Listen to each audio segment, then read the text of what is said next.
Hello students, a very good morning to one and all. In last class we have covered the first part of refrigeration and air conditioning system, in which we have covered refrigeration system. Now today we will discuss about the introduction and types of air conditioning system. Okay. First of all, introduction.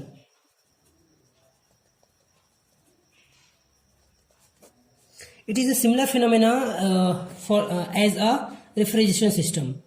जैसा कि आपका उसमें भी क्या होता है, refrigeration में भी क्या होता है, हीट को एक्सट्रैक्ट करता है आपका रेफ्रिजरेंट और उसको हीट को एक्सट्रैक्ट करके उसको एनवायरनमेंट में आपका क्या करता है, भेजता है.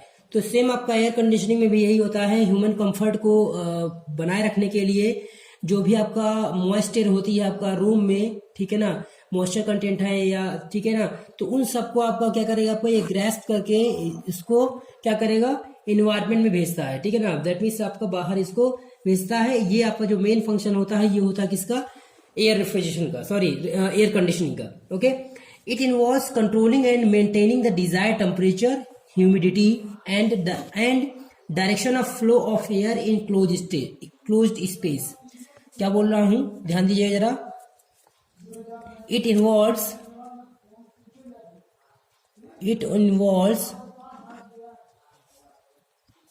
controlling and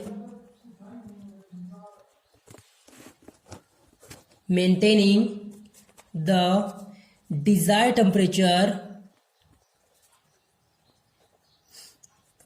humidity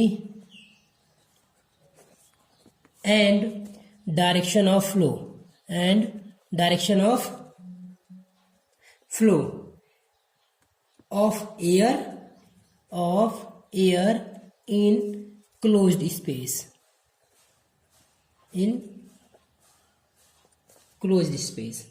Also filtering and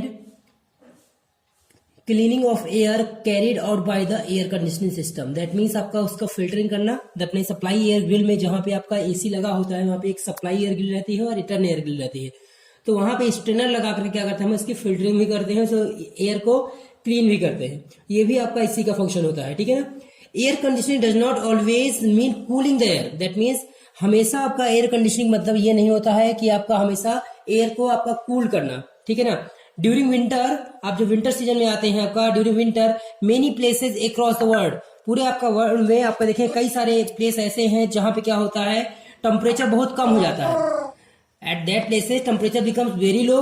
hence in such areas air conditioning means heating and humidification. That means उन जगहों में क्या करना पड़ता है आपको, उसको आपका हीट करना पड़ता है और ह्यूमिडिफाई, दैट मीन ह्यूमिडिटी को आपका इंक्रीज करने के लिए भी हम लोग क्या बोलते हैं, एसी का यूज करते हैं. ठीक है, क्लियर है, लिखना पड़ेगा ये. Air conditioning means, air conditioning does not always mean cooling of air. Cooling of air during winter in many places of world, many places across the world, many places across the world, the temperature becomes very low. Temperature becomes very low. Hence in such areas air conditioning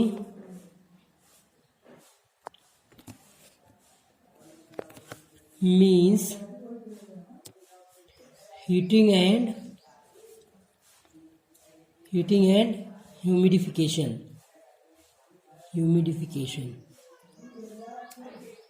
that means वहां पे temperature को rise करना और humidity को बनाए रखने के लिए भी हम लोग क्या करते हैं, आपका एयर कंडीशनिंग का यूज करते हैं. ठीक है ना.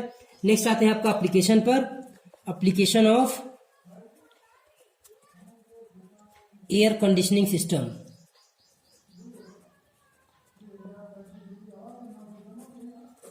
Application of air conditioning system. तो आपका बहुत सारे एप्लीकेशन है इसमें आपका, ठीक है ना। जैसे आप एयर कंडीशनिंग की बात कीजिए, हाउसेज में है आपका, होटल्स में है, थिएटर्स में है, वहाँ पे आपका एयर कंडीशनिंग का यूज करते हैं। हॉस्पिटल में हो गया, ऑपरेशन थिएटर हो गया आपका, इंटेंसिव केयर यूनिट्स हो गया, आईसीयू हो गया, ठीक है ना, वहाँ पे भी हम लोग इसका यूज करते हैं। For comfort of passengers in cars, buses, train, ships and airplanes, वहाँ भी हम लोग यूज करते हैं। Air conditioning becomes very essential in many industries like textile, food, printing machine, tool. जहाँ पे आपका तनिक भी, यदि फायरिंग की तनिक भी आपका डर है तो वहाँ पे आपका एयर कंडीशन बहुत ज्यादा आपका रिक्वायर्ड हो जाता है, क्योंकि एक हल्की सी मिस्टेक से आप वहाँ पे क्या हो सकता है, आपका बहुत बड़ा हादसा हो सकता है, आग लग सकती है। तो वहाँ पे भी हम लोग क्या करते हैं, आपका एयर कंडीशनिंग का यूज करते हैं। तो ऐसे दैट मीन डोमेस्टिक पर्पज और इंडस्ट्रियल पर्पज दोनों में आपका क्या होता है, इसका बहुत ज्यादा यूज है। आप पॉइंट वाइज करके लिख सकते हैं इसमें, ठीक है ना। देखिए पहला, जैसे पहला पॉइंट फर्स्ट है आपका air conditioning of hotels, houses, theatres etcetera. Second, hospitals, operation theatres, OT and ICU mean intensive care units बोलते हैं इसे, वो भी क्या होते हैं, आर एयर कंडीशनड, ठीक है ना। नेक्स्ट बात किया जाए ट्रांसपोर्ट में, तो कहाँ कहाँ पे, for comfort of passengers in cars हो गया, बसेज हो गए, ट्रेन्स है, शिप्स है, एरोप्लेन है। तो ट्रांसपोर्ट इंडस्ट्री में भी आपका इसका यूज है। और सबसे ज्यादा आपको कहाँ पे जरूरत पड़ जाती है, आपका बहुत ज्यादा इंसेंशियल हो जाता है कि यहाँ पे कई सारी इंडस्ट्रियल पर्पज से, जैसे आपका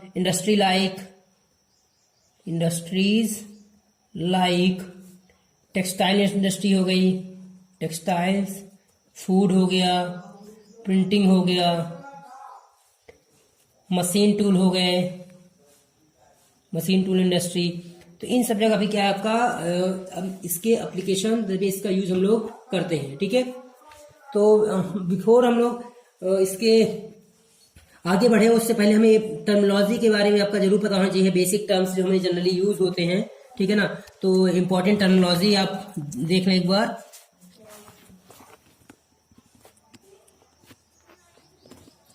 important terminology used in air conditioning system, ठीक है। तो इसमें सबसे पहले आता है आपका क्या, ड्राई एयर क्या होती है, मॉइस्ट एयर क्या होती है, ठीक है ना। तो ड्राई एयर क्या होती है, एयर जिसमें वाटर वेपर बिल्कुल ना हो या मॉइस्ट एयर बिल्कुल ना हो, आपका मॉइस्ट एयर कंटेंट ना हो, तो उसे हम क्या बोलते हैं, आपका ड्राई एयर बोलते हैं, ठीक है ना। बड़ा सिंपल है, लेकिन कई बार आ चुका है, ध्यान रखिएगा। आपका ये टर्मिनोलॉजी आपका कम से कम मैं देख रहा हूं पिछले चार पांच बार आ चुका है, ठीक है ना। तो एयर विदाउट वाटर वेपर और moisture, air without water vapour और moisture, that is called dry air, okay. तो जहां पे ड्राई एयर की बात आई वहां पे क्या आएगा, आपका मॉइस्ट एयर भी आएगा। मॉइस्ट एयर जिसे हम लोग शॉर्ट में मॉइस्चर बोलते हैं, ठीक है ना। Moist air it is a mixture of dry and moisture, that means dry air and wet vapour, ठीक है। उन दोनों को आपका जो मिक्सचर होता है उसे बोलते हैं हम लोग, क्या बोलते हैं, मॉइस्ट एयर बोलते हैं, ठीक है ना। It is a mixture of dry and moisture, dry and moisture का आपका जो मिक्सचर होता है उसे मॉइस्चर बोलते हैं। नेक्स्ट आपका आएगा इसमें डीबीटी को बोलते हैं क्या, आपका ड्राई बल्ब टेम्परेचर, क्या बोलते हैं, ड्राई बल्ब टेम्परेचर, शॉर्ट में बोलते हैं इसको डीबीटी। कई बार पूछ चुका है, 2 नंबर में आ सकता है डीबीटी और WBT, dry bulb temperature and wet bulb temperature, ठीक है ना। तो जो आपका स्टैंडर्ड मरकरी थर्मामीटर में आपका जो एक्चुअल आपका टेम्परेचर मेजर करते हैं वो क्या होता है, आपका ड्राई बल्ब टेम्परेचर होता है। फिर से रिपीट कर रहा हूं, स्टैंडर्ड मरकरी थर्मामीटर में हम लोग जो आपका एक्चुअल टेम्परेचर जो हम लोग मेजर करते हैं वो आपका ड्राई बल्ब टेम्परेचर होता है। मैं आपका डब्ल्यूटी की बात करूं तो जो आपका उसी उसी थर्मामीटर में जब हम कोई मॉइस्ट एयर आपका उसमें वाउंड दैट मींस लपेटे लगा देते हैं और उसके बाद जब उसका मेजरमेंट करते हैं तो उसको बोलते हैं आपका WBT बोलते हैं। ठीक है, कोई doubt? Actual temperature measured by a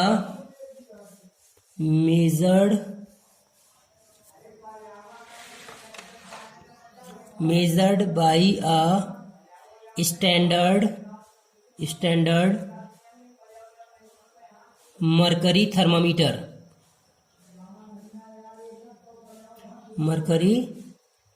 तो इसे बोलते हैं आपका DBT बोलते हैं। WBT की बात कर लेते हैं, wet bulb temperature, that is WBT, wet bulb temperature. क्या हो जाएगा इसमें? The temperature measured by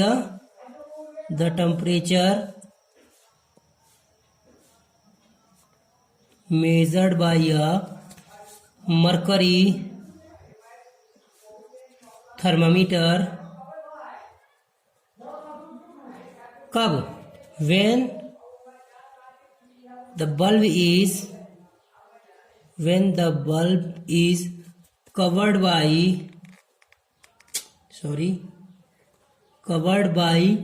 moist cloth।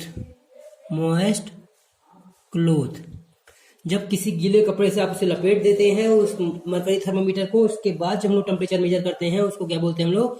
WBT बोलते हैं। ठीक है, नेक्स्ट आता है आपका सैचुरेटेड एयर। आपने क्या क्या कर लिया? मॉइस्ट एयर पढ़ लिया, आपका dry air, saturated air. Okay, saturated air क्या होता है? A mixture of dry air along with the maximum possible water vapour at dry bulb temperature is known as saturated air. फिर से रिपीट कर रहा हूं, किसी भी ड्राई एयर में आपका यदि मैक्सिमम पॉसिबल जो आपको वाटर वेपर होता है, maximum possibility of water vapour with a mixture of dry air is known as saturated air. Clear है?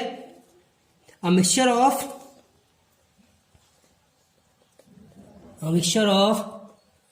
Dry air along with the maximum possible water vapor at DBT, dry bulb temperature. Okay, ये हो गया। Next आता है आपका last, relative humidity. Total 6 term होते हैं, 1 2 3 4 5, last है आपका रिलेटिव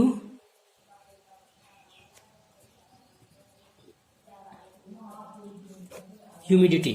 ओके, तो the ratio of the mass of the water vapour, ध्यान दीजिएगा, the ratio of the mass of the water vapour in a given volume of air. Air में जो भी आपका जो एयर के अंदर जो भी आपका वाटर वेपर का जो मास है उसका at the given temperature to the mass of water vapour present in the same volume of present in the same volume under the same temperature of air when it is fully saturated। जब आपका fully saturated है उस समय आपका same मात्रा पे, same quantity पर, उस समय आपका जो आपका वाटर वेपर किसमें है, आपका किसी भी वाटर वेपर का जो रेशियो है आपका, वो क्या कहलाता है? आपका रिलेटिव ह्यूमिडिटी कहलाता हो। एक बार फिर से फिट कर रहा हूं, अगर देखिएगा,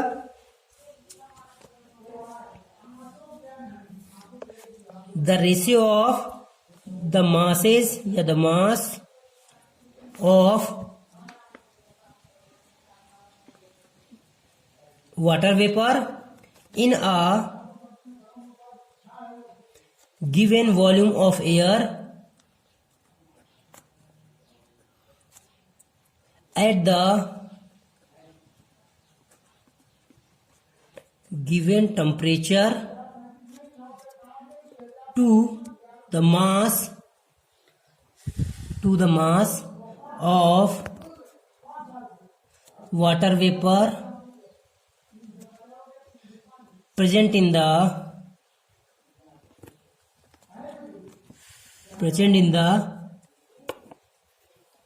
same volume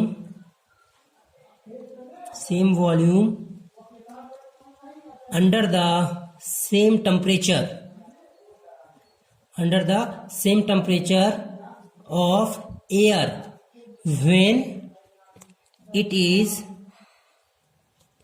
fully saturated. Okay, that means आपका ये दो मासेस का रेशियो होता है, ठीक है ना। एक आपका नॉर्मल केस में आपका जो मास है, आपका जो वाटर वेपर का जो मास है आपका एयर के अंदर, किसके साथ आपका वही आपका सेम टेम्परेचर पे सेम वॉल्यूम पे आपका जितना मास है आपका वाटर वेपर पे, बट फुल्ली आपका सैचुरेशन केस में, फुल्ली सैचुरेटेड केस में, तो इन दोनों का जो रेशियो होता है उसे बोलते हैं आपका रिलेटिव ह्यूमिडिटी। जहां भी रिलेटिव टर्म आता है वहां पे ऑब्वियस बात है किसी न किसी से आपको कोरिलेट करके आपको उसको डिफाइन करना होता है।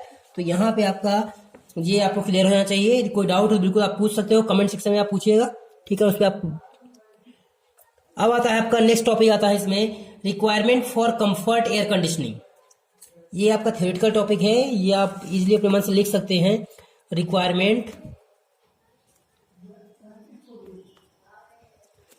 Requirement of comfort air conditioning. That mean comfort air conditioning के लिए ऐसे कौन कौन सी चीजें आपका जो जरूरत पड़ती है, आपका जो रिक्वायर्ड है, ठीक है ना।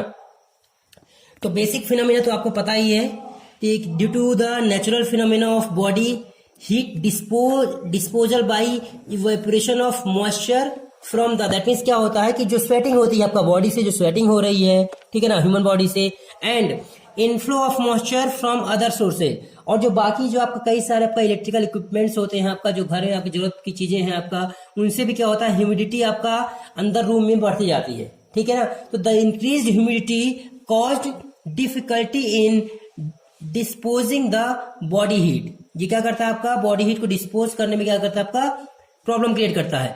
Also the room temperature rises due to the heat dissipated from the human body and heat from the light sources and any other equipments। क्या कहना चाह रहा है, दैट मीन रूम टेम्परेचर भी आपका इसी कारण से क्या होता है, जब आपका स्वेटिंग के कारण से जब आपका ह्यूमिडिटी बढ़ती है, और ह्यूमिडिटी बढ़ने के कारण से क्या होता है टेम्परेचर भी इंक्रीज करता है। किसके कारण से, ह्यूमन बॉडी की आपका हीट डिसिपेट करने से, दैट मीन स्वेटिंग के कारण, और साथ ही साथ क्या जो भी आपका लाइट सोर्सेज हैं आपका, ठीक है, या अदर इक्विपमेंट जो है उनके कारण से क्या होता है टेम्परेचर बढ़ता जाता है। When the room temperature is high, it causes human discomfort। जैसे आपका टेम्परेचर बढ़ता है तो क्या होता है ह्यूमन डिस्कम्फर्ट होता है, ठीक है। It has been found that for human comfort we need a DBT of 20 degree and relative humidity of 60% in the room।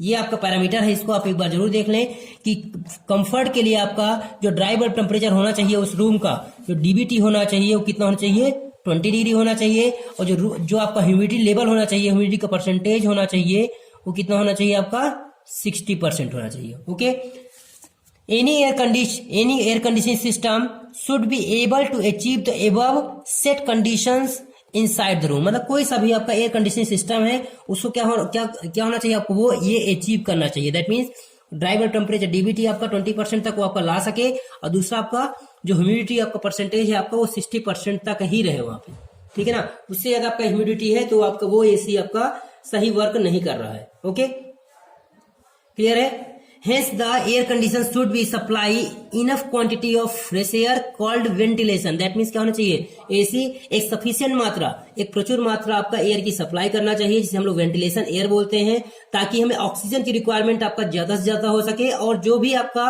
CO2 आपका रूम के अंदर है, कार्बन डाइऑक्साइड का लेवल जो बढ़ रहा है उसको लिमिट में कंट्रोल कर सके। Okay, also the conditions air should have a velocity in range of 8 metre per minute. फिर से बोल रहा हूं, फिर से पैरामीटर आया है, जो भी आपका कंडीशनड एयर है उसकी जो वेलोसिटी रेंज है एयर की, एयर वेलोसिटी क्या होनी चाहिए, कितना 8 metre per minute, 8 metre per minute to 14 metre per minute, 8 से लेकर 14 मिनट पर मिनट तक होनी चाहिए उसकी जो आपका वेलोसिटी होनी चाहिए, ठीक है ना। और आपका प्रॉपर्ली वो डिस्ट्रीब्यूटेड हो आपका पूरे रूम के अंदर। Okay, further requirements of comfort air conditioning demand that the air conditioned air be free from dust। Obvious सी बात है कि जो एसी के अंदर जो आपका सप्लाई एयर ग्रिल लगी रहती है उसके अंदर, एयर ग्रिल के अंदर जस्ट पहले, उससे पहले स्ट्रेनर लगा रहता है। तो क्या करे, जितने भी आपका डस्ट है, आपका डस्ट पार्टिकल है,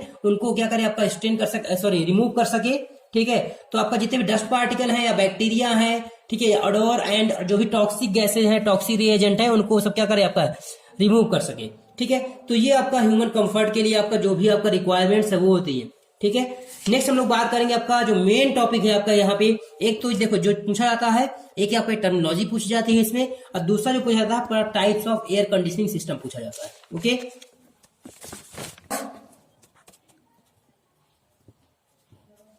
टाइप्स ऑफ एयर कंडीशनिंग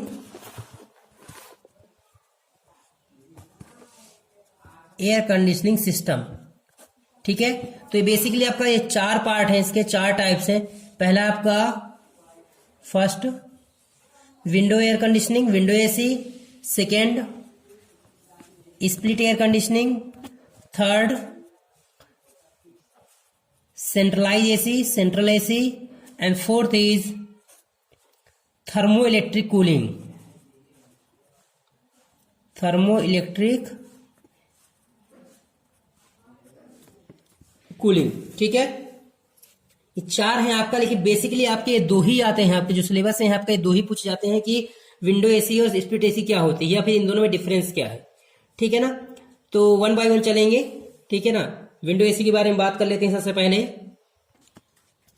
हाँ जी, तो सबसे पहले बात करते हैं हम लोग विंडो एसी के बारे में, ठीक है ना। विंडो एसी क्या होता है, जो भी दैट मीन्स जो भी आपका वॉल दीवार की जो ओपनिंग होती है, जो वॉल की ओपनिंग है आपका, और जो इंस्टॉल्ड करने में आपका काफी इजी रहता है या सुटेबल रहता है, ठीक है ना। तो जो सिंपल एयर कंडीशनिंग सिस्टम होता है उसे हम लोग क्या बोलते हैं, आपका विंडो एसी बोलते हैं। फिर से रिपीट कर रहा हूं, a simple air conditioning system suitable for installation on windows और wall openings are called window air conditioner, okay. The unit consist of a vapour compression refrigeration system. ये जो आपका यूनिट है आपका वो किस पे वर्क करता है, आपका VCRS पे काम करता है। आपने 2 साइकिल पढ़ी ना, आपका VARS एंड VCRS, ठीक है ना। तो किस पे काम करता है, VCRS पे ये काम करता है, वेपर कंप्रेशन रेफ्रिजरेशन सिस्टम। आपका ये जो भी आपका कंपोनेंट है, जो भी पार्ट है, उसी पे आपका वर्क करता है। क्योंकि आप देख पा रहे होंगे इसमें जो आपका कंपोनेंट है, इस पे डिस्कस करेंगे हम लोग क्या क्या है ये, ठीक है ना। तो यहाँ पर किस पे काम करता है, VCRS पे काम करता है, ठीक है ना। इसमें क्या होता है, बेसिकली एक VCRS सिस्टम है तो है ही है, डबल शाफ्ट मोटर है। आप देख पा रहे होंगे ये आपका एक शाफ्ट है, ये शाफ्ट है, और ये आपका मोटर है, आपका दिख रही है। तो डबल शाफ्ट क्यों बोल रहे हैं आपका, क्योंकि एक ही मोटर से 2 शाफ्ट आपका कनेक्ट है। जो एक आपका ब्लोअर को आपका मूव करा रहा है, दूसरा आपका फैन को मूव करा रहा है, ठीक है ना। तो ये डबल शाफ्ट मोटर हो गया, ब्लोअर है, अब फैन है, ब्लोअर हो गया, फैन हो गया, ठीक है ना।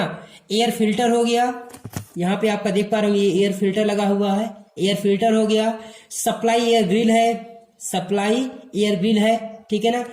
सप्लाई एयर ग्रिल हो गया आपका। रिटर्न एयर ग्रिल है, यहाँ पे ये रिटर्न एयर ग्रिल होती है, ठीक है।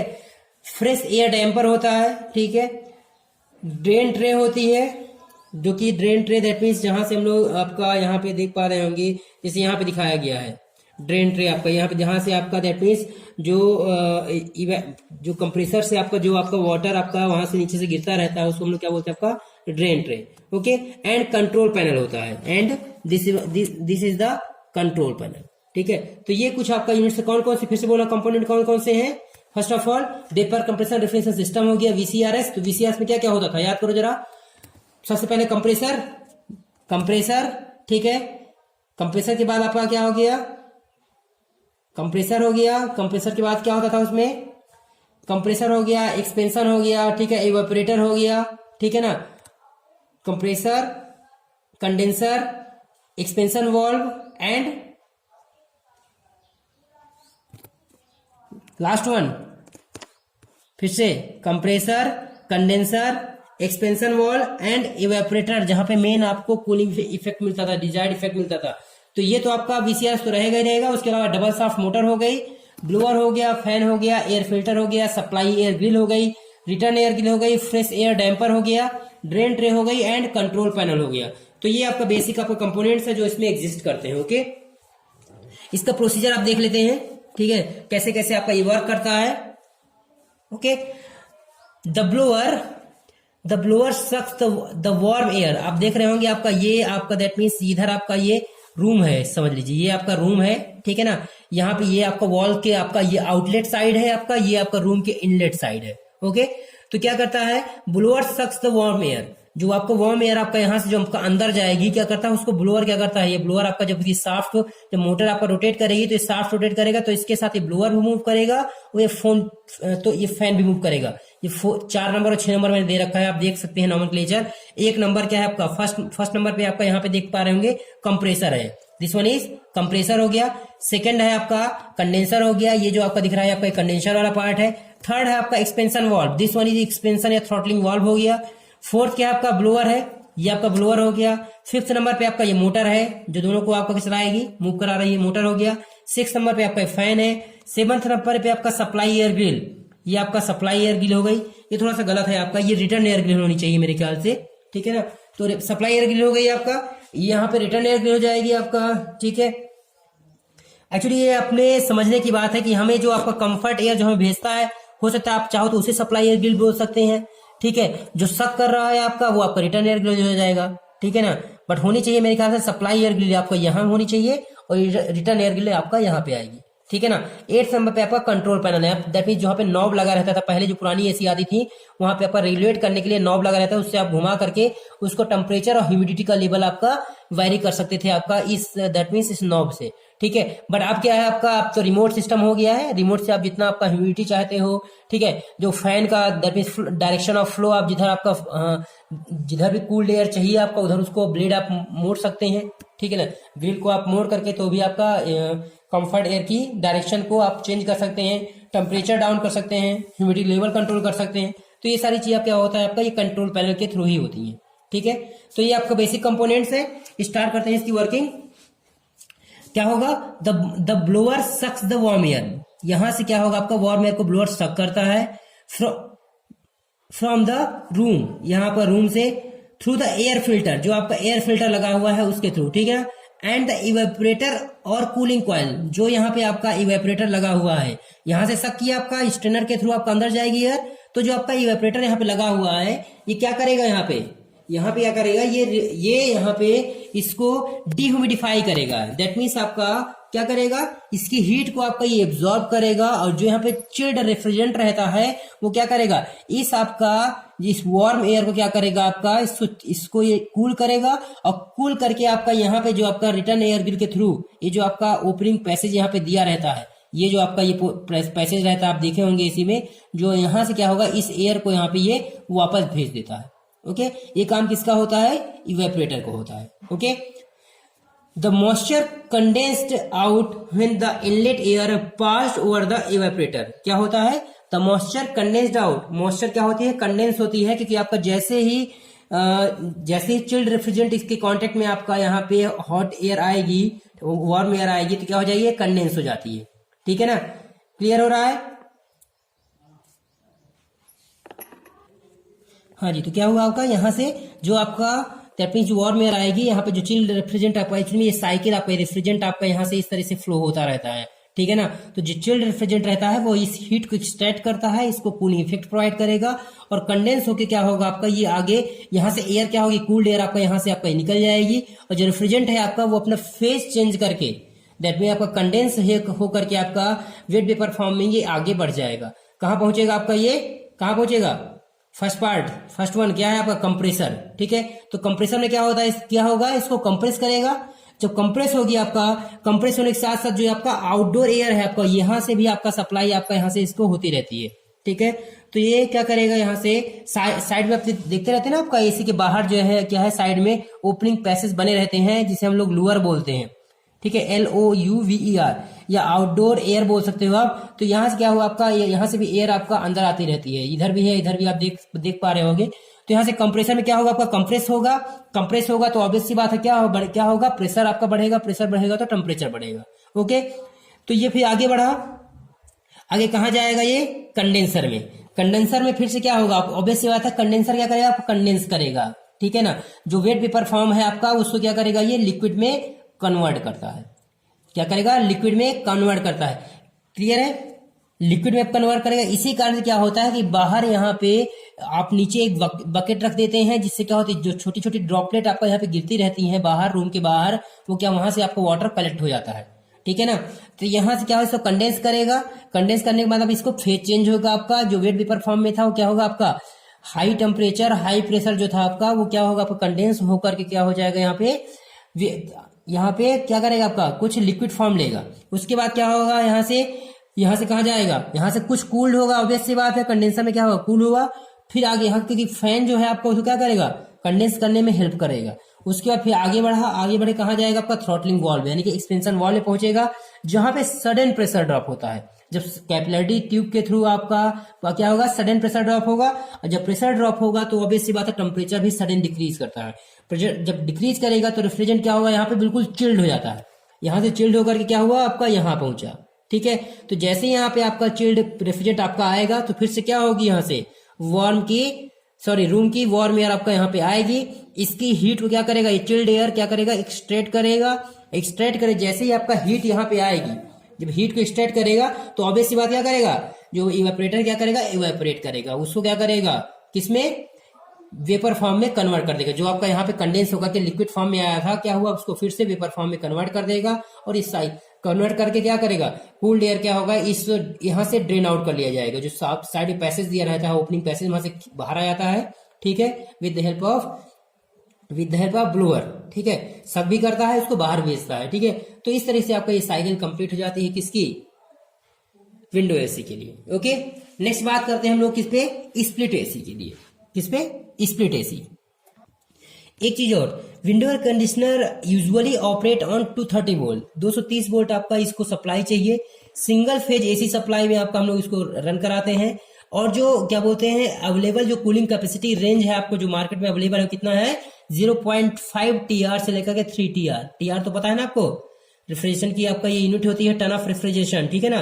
तो हाफ टन से लेकर के 3 टन तक की आपका विंडो एसी आपको यहाँ पे मिल जाती है। ओके, तो नेक्स्ट बात करते हैं किस पे स्प्लिट एसी पर। ओके, नाम से लग रहा है आपका स्प्लिट एसी, स्प्लिट मीन्स टूटना, दैट मीन्स दो भागों में इसको तोड़ दिया गया है। दो भागों में इसके जो आपका दो पार्ट है, एक जो है आपका वो इंडोर यूनिट होती है इनसाइड द रूम, ठीक है ना, एक आपका इंडोर यूनिट रहती है, अब दूसरा आपका आउटडोर यूनिट होती है, ठीक है ना। एक क्या रहता है इंडोर रहता है, दूसरा आउटडोर रहता है। एक्चुअली में होता क्या है कि जो इंडोर क्या बोलते हैं विंडो एसी में विंडो कह लो आपका स्प्लिट है, जो उसमें कंप्रेसर होता है वो काफी हैवी होता है, ठीक है ना, कंप्रेसर काफी हैवी होता है, वही आपका इसका हर्ट होता है। तो क्या किया गया उस हैवी कंप्रेसर को, कंप्रेसर हो गया आपका और कंडेंसर हो गया, उसको रूम के अंदर ना रख करके उसको क्या किया आपका आउटडोर यूनिट में आपका बाहर यहाँ पे रख दिया गया है, और पाइप से इनकी कनेक्टिविटी कर दी जाती है। पाइप के थ्रू आपका यहाँ पे रेफ्रिजरेंट मूव करता रहता है, और साथ ही साथ आपका पावर सप्लाई भी आपका इसके अंदर और बाहर आपका मूव करती रहती है, ठीक है ना। In air conditioner has 4 major components in this split condition. 4 major components mainly compressor, condenser, expansion valve and evaporator. वही चार आपका ये भी आपका VCRS पे ही वर्क करता है। In the case of split air conditioner the compressor are placed in 2 cabinets called the indoor unit and outdoor unit. आप देख पा रहे होंगे indoor unit and outdoor unit. Okay, as the name implies, the indoor units is to be placed inside the conditioned room, while the outdoor unit is to be placed outside the room. Obvious सी बात है, जो indoor unit होगी आपको room के अंदर आपका place की जाएगी, जो आउटडोर यूनिट होती है आपका वो बाहर प्लेस की जाती है, ठीक है, with the help of fixture and rubber. Okay, clear है। The main component of the indoor units are blower, evaporator and the throttling valve. क्या क्या है देख पा रहे होगे, आपका ब्लोअर हो गया, इवेपोरेटर हो गया और थ्रॉटलिंग वाल्व हो गई। तो एक 3 आपकी मेजर कंपोनेंट्स है। जबकि आउटडोर यूनिट में आप देख पा रहे होगे कंडेंसर हो गया, कंप्रेसर हो गया और फैन हो गया। तो ये आपके 3 इसके मेजर कंपोनेंट्स है। किसमें ये आपका आउटडोर यूनिट के लिए, ठीक है ना। तो ये इन सब के लिए आपका देखो इस बार सिंगल शाफ्ट यूज नहीं हुई, ध्यान रखिएगा। ब्लोअर के लिए अलग है और फैन के लिए आपका अलग है, दोनों के लिए अलग शाफ्ट रहेगी, दोनों के अलग अलग पावर सप्लाई रहती है, ठीक है ना। The low pressure wet vapour refrigerant is then allowed to pass. Actually क्या स्टार्ट कर रहा हूं मैं, आपको वर्किंग स्टार्ट कर रहा हूं, ठीक है ना। वर्किंग में यहां से स्टार्ट कर रहा हूं एक्चुअली में यहां से, ठीक है ना। यहां से क्या होगा आपका हाई प्रेशर लिक्विड रेफ्रिजरेंट आपका आउटडोर यूनिट से आपका इंडोर यूनिट में आपका जाएगा। फिर से बोल रहा हूं आपका high pressure liquid refrigerant. High pressure क्यों है और लिक्विड क्यों है आपका, वो अगली जैसी साइकिल कंप्लीट होगा पता चल जाएगा, हालांकि सेम फिनोमेना है, ठीक है ना। हाई प्रेशर लिक्विड रेफ्रिजरेंट क्या हुआ आपका, यहां से कहां पे आएगा, थ्रॉटलिंग वॉल्व में आया। जैसे थ्रॉटलिंग वॉल्व में आया दैट मींस इसका एक्सपेंशन होगा, तो एक्सपेंशन क्या होगा तो क्या होगा आपका, सडन प्रेशर ड्रॉप होगा। दैट मींस जो हाई प्रेशर था तो क्या हुआ आपका, थ्रॉटलिंग वॉल्व में सडन एक्सपेंशन हुआ, प्रेशर ड्रॉप होगा, जो हाई प्रेशर था आपका क्या हो जाएगा, लो प्रेशर में कन्वर्ट हो जाएगा। और यहाँ पे क्या होगा, जब थ्रॉटलिंग होगा तो यहाँ से जब प्रेशर में डिक्रीमेंट होगा तो ऑब्वियस सी बात है पीबी बराबर एनआरटी से टेम्परेचर भी क्या होगा, डिक्रीज करेगा। तो इसको क्या होगा, बिल्कुल चिल्ड आपका, दैट मींस चिलनेस जो होगी यहाँ पे आपकी बिल्कुल हाई हो जाएगी, दैट मींस चिल्ड रेफ्रिजरेंट रहेगा। और वहां से क्या होगा, जो ये क्या बोलते हैं आपका जो ब्लोअर लगा हुआ है, ये एयर क्या करेगा, सक करेगा आपका, यहाँ से लोअर से आपका एयर सक करेगा। और यहाँ पे जो जैसे ही दैट मींस वार्म एयर आपका अंदर आएगी, यहाँ पे क्या करेगा, इवेपोरेटर क्या करेगा, इवेपोरेटर में जब रेफ्रिजरेंट जाएगा तो क्या करेगा, इसको इस जो वार्म एयर है उसकी हीट को एक्सट्रैक्ट करेगा आपका रेफ्रिजरेंट, और इसको क्या करेगा, कोल्ड एयर में कन्वर्ट करके इस लोअर के थ्रू आपका यहाँ पे रूम में आपका भेजेगा, ठीक है ना। और साथ ही साथ आपका इसका फेज चेंज करेगा, क्या करेगा, फेज चेंज करेगा, क्योंकि आपका ये लिक्विड वेपर फॉर्म में था, आपका हाई प्रेशर लिक्विड वेपर था, तो लिक्विड क्या करेगा, इसको यहाँ पे एनर्जी हीट अप होगा, और हीट लेने के बाद क्या होगा, अपना फेज चेंज करके क्या होगा, इसको वेपर में कन्वर्ट हो जाएगा, ठीक है। तो क्या हो जाएगा आपका लो प्रेशर, आपका लो प्रेशर वेपर क्या होगा आपका, रेफ्रिजरेंट जो है ये आगे बढ़ेगा, कहां जाएगा, कंप्रेसर में जाएगा। आप देख पा रहे होंगे क्या होगा, यहाँ पे कंप्रेसर में गया, ठीक है। आउटडोर यूनिट में कंप्रेसर में क्या होगा, कंप्रेसर में ऑब्वियस सी बात है कंप्रेस होगा, दैट मींस इसका टेम्परेचर प्रेशर इंक्रीज करेगा, प्रेशर इंक्रीज करने के साथ साथ टेम्परेचर इंक्रीज करेगा, ठीक है ना। तो जैसे आपका टेम्परेचर इंक्रीज करेगा तो क्या होगा, यहाँ पे कंप्रेसर टेम्परेचर इंक्रीज हुआ, ये आगे जाएंगे तो यहाँ पे क्या होगा आपका, ये आपका देख पा रहे होंगे आपका कंडेंसर लगा हुआ है, कंडेंसर को आपका यहाँ पे क्या करेगा, इस क्या बोलते हैं, यहाँ पे फैन क्या करता है, यहाँ पे सराउंडिंग से आपका लोअर के थ्रू क्या करता है, यहाँ से सराउंडिंग से एयर आपका आएगी, फैन सक करता है और इसको कंडेंस करने में आपका हेल्प करता है। इसलिए आपका यहाँ पे आपका जो आउटडोर यूनिट में भी कंडेंसर के नीचे से आपका कंडेंस होने के बाद दैट मीन्स यहाँ पे दो चीजें हैं, यहाँ पर दैट मीन्स कहाँ पे, इवेपोरेटर में, और कंडेंसर ये दोनों आपका हीट एक्सचेंजर की तरह काम करते हैं, ठीक है। यहाँ पे दोनों ही आपका लेटेंट हीट ऑफ इवेपोरेशन होता है, यहाँ पे आपका लेटेंट हीट ऑफ इवेपोरेशन होता है, यहाँ पे आपका कंडेंस्ड होती है, ठीक है ना। तो कंडेंस होने से क्या होगा आपका, फिर से फेज चेंज होगा, दैट मीन्स जो आपका यहाँ पे वेपर फॉर्म में आ रहा था वो किस में कन्वर्ट हो जाएगा, लिक्विड फॉर्म में हो जाएगा। लेकिन लिक्विड फॉर्म में चेंज हो गया, लेकिन जो प्रेशर है आपका वो हाई प्रेशर ही है, तो लिक्विड तो क्या हो जाएगा, हाई प्रेशर लिक्विड क्या होगा आपका, यहाँ पे रेफ्रिजरेंट आगे बढ़ेगा। यही मैं स्टार्ट किया था इस साइकिल की, हाई प्रेशर लिक्विड क्या होता है, यहाँ पे थ्रॉटलिंग वॉल्व में जाता है, ठीक है। तो इस तरीके से आपका ये साइकिल कंप्लीट होती है और आपका स्प्लिट एसी यहाँ से खत्म होता है, और पूरा का पूरा दैट मीन्स देखा जाए तो आपका यहाँ से जो सिलेबस है वो भी आपका यहाँ से खत्म होता है। खाली आपका अब आपको प्रैक्टिस करनी है, ठीक है ना। एक बार आप जरूर, मैं कुछ असाइनमेंट में आपको दूंगा, कुछ इंपॉर्टेंट क्वेश्चन रहेंगे, उनको आपको सॉल्व करने होंगे। कोई डाउट्स आते हैं तो बिल्कुल आप पूछ सकते हो, ठीक है ना। जो आपको असाइनमेंट जो मिलेंगे आपका वो गूगल क्लासरूम के थ्रू मिलेंगे, और जो आप यूट्यूब में जो वीडियो देखेंगे, जो भी डाउट्स आते हैं, और for the attendance purpose please अपना नेम और रोल नंबर आपका उस यूट्यूब के नीचे जो कमेंट सेक्शन है उसमें अपना नाम और रोल नंबर जरूर पुट करें। यदि कोई डाउट आता है तो आप पूछ सकते हैं वहीं पे। यदि कुछ आपको लगता है कुछ चीज आपको स्किप कर रहे हैं या आपको और कुछ नीड है इसमें, तो आप वहां पे भी ये चीजें आपका पूछ सकते हो। Okay, thank you so much.